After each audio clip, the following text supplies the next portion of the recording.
কিন্তু মঙ্গল কিন্তু এখন এখানে খুব ভালো অবস্থায় আছে। এতদিন যে আপনি প্রবলেমগুলো মানে ফেস করছিলেন, সেক্ষেত্রে বলবো কিন্তু সেই জিনিসগুলো আপনি ওভারকাম করে একটু ভালো জিনিস, ভালো কোনো কিছু, ধরুন একটা বাড়ি কিনতে আপনি সক্ষম হচ্ছেন, কিন্তু ভালো জায়গায় শিফট করতে পারছেন।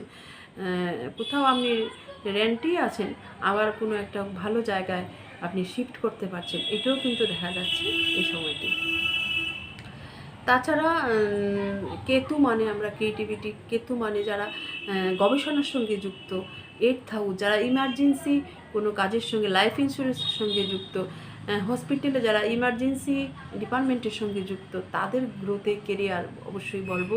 যারা বিভিন্ন রকম ইন্স্যুরেন্সের সঙ্গে, লাইফ ইন্স্যুরেন্স ইত্যাদি ইত্যাদির সঙ্গে যুক্ত, তাদের প্রফেশনে গ্রোথ আমরা দেখব। কারণ অষ্টম ঘর এখানে আবার মঙ্গলে এসছে, এবং কেতু, কেতু মানে স্পিরিচুয়ালিটিও। এখানে মঙ্গল এবং কেতু একটা সংযোগ, উভয়ই হয়, একটা পিশাচ যোগ বলুন, কিন্তু সব ক্ষেত্রে সব কিছুরই একটা পজিটিভ নেগেটিভ দিক